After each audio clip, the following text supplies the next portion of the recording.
Bon, l'édito international sur Europe 1. Quel plaisir de vous retrouver, Vincent Hervouet. Bonjour Vincent. Bonjour Dimitri, bonjour à tous. Vincent, pour la première fois, le Hamas a justifié hier l'attaque du 7 octobre et livré sa version pour l'histoire. Oui, le 7 octobre était une attaque nécessaire, une réponse normale à tous les complots israéliens contre le peuple palestinien. C'est écrit mot pour mot. Ça veut dire trois choses. D'abord qu'ils recommenceront si c'est nécessaire ou si l'occasion se présente, c'est normal.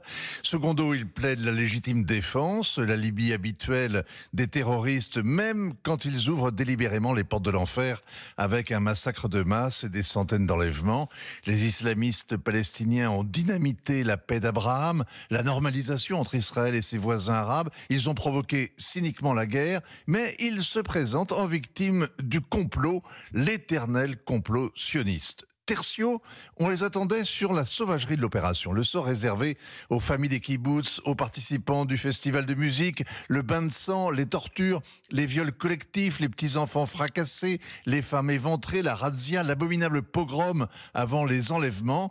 Tout ça filmé par leurs auteurs dans l'euphorie. Ces vidéos les accablent avec la volonté d'humilier l'ennemi en le traitant comme du bétail, de le sidérer. La haine pure en action. Et là, le Hamas reconnaît que, je les cite, peut-être des erreurs ont eu lieu.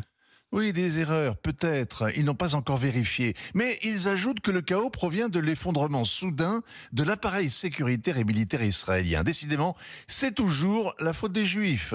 Le comble, c'est quand l'organisation islamiste nie avoir tué des civils, sauf par accident ou au cours des combats avec l'armée. Les 360 festivaliers n'ont pas été tirés comme des lapins du haut du ciel puis traqués dans une vaste chasse à l'homme. Ils sont tombés sous des balles perdues. Le Hamas rappelle sur un ton de dignité offensée qu'éviter de porter atteinte aux civils est une obligation religieuse et morale du Moudjahid. On se demande pourquoi les fiers Moudjahidines retiennent encore une centaine de civils en otage, des femmes, des mineurs, des vieillards. Bon, est-ce que le fait de reconnaître que des erreurs ont été commises, Vincent, n'est-ce pas là le signe que le Hamas veut négocier ?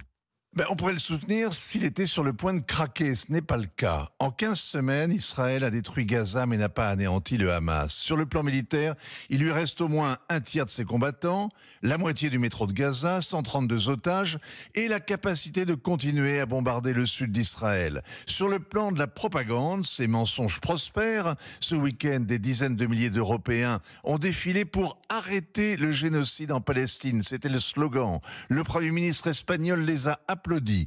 Les otages sont passés par pertes et profits. Le chef de la diplomatie européenne, Josep Borrell, a accusé Benjamin Netanyahou d'avoir créé le Hamas pour empêcher la paix et la solution à deux États. C'est une caricature, le contraire d'une diplomatie. Le président israélien Herzog était à Davos jeudi. Les tribunaux suisses ont été saisis de plusieurs plaintes pour génocide et crimes contre l'humanité. Alors qu'Ismaël Haniyeh, hier, était reçu à Ankara avec tous les honneurs et ses acolytes à Moscou avec le tapis rouge. 15 semaines après, l'Amérique s'impatiente. Aucun otage ne voit le bout du tunnel et Benjamin Netanyahou non plus. Ses buts de guerre, son objectif politique sont tout aussi obscurs. Il est contesté publiquement même par son ministre de la Défense.